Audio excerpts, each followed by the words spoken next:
All right, so this is our first field trip.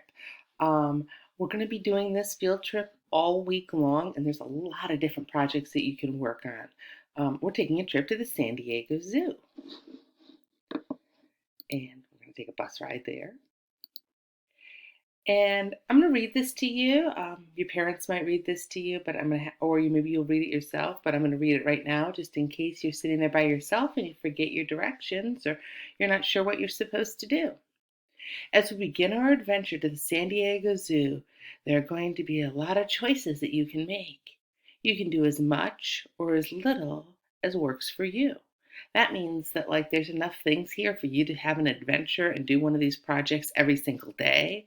Or maybe there's one project that you just love and you work on it every day all week long. Or maybe you got a lot of stuff going on and you're just going to just kind of look at something a little bit, and mom and dad have other things that you're going to be doing.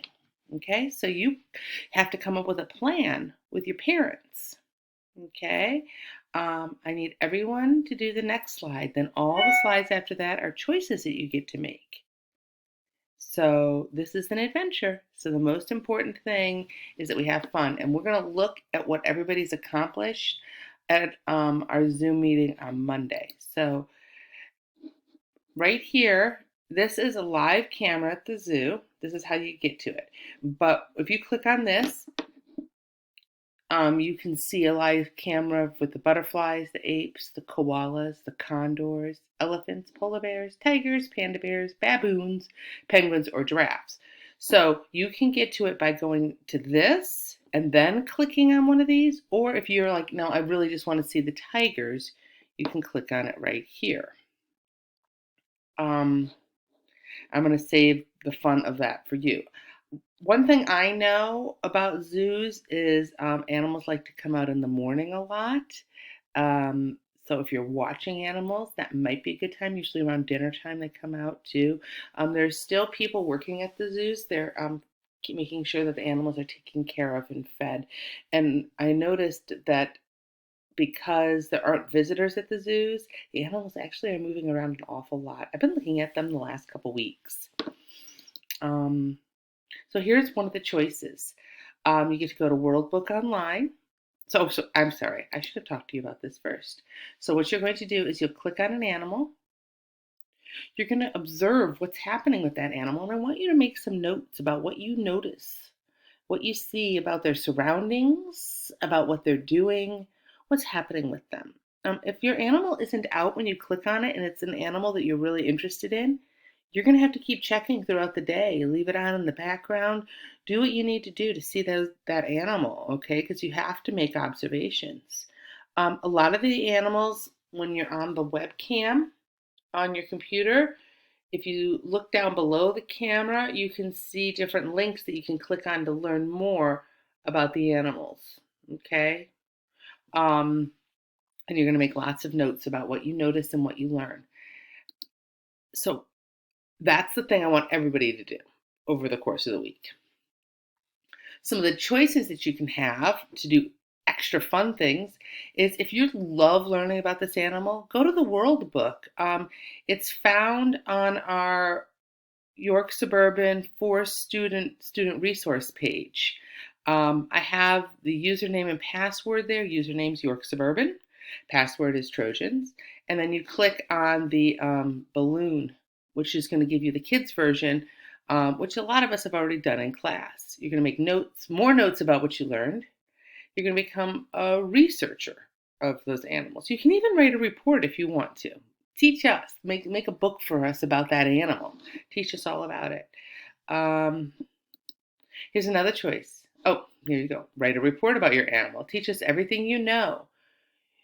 You can have pictures and facts, and you can teach us all these different things. You can teach us about the animal's appearance. Here, I'm going to move this to the other side. The animal's appearance, its habitat, what it eats, who its predators are, and maybe some interesting facts about it. Here's another great choice you can do. You can think about what is the proper habitat for that animal. You've been watching that animal in the zoo, you've learned a little bit about it. So you're at the San Diego Zoo. Think about how the zoo should build the right habitat for that animal. What does it need? How can you make the zoo exhibit most like that animal's home in the wild? And then I want you to make it. How can you make it? Well, I'm letting you figure that out, but I gave you some choices. You could draw it on paper and label it, like make it like you're an architect designing a zoo habitat. You can build it. You could build it out of clay or Play-Doh or Legos, or you could use all your recyclables to kind of build something. Make sure you're really thinking about what that animal would like and what that animal needs based on what you learned about it. Okay, let's go to the next one. Our next choice is you get to draw a picture of the animal. Now, you're going to pretend that you're a zoologist, like a scientist who studies animals. So your drawing needs to be as realistic as you can, and you need labels. And your drawing, of course, needs a title. The title would be the name of your animal. And your drawings should have, it should have a caption explaining about that animal. Um, So this one is a story that you get to write. You get to write a story as if your animal and you live at if you are that animal and that you live at the San Diego Zoo. So you're going to imagine that you're the polar bear or the penguin or whichever animal you picked. Um, and I want you to write a story about what you did. What's your life like? What do you do all day? Where do you sleep? What makes you happy? What's it fun for you? What's an adventure?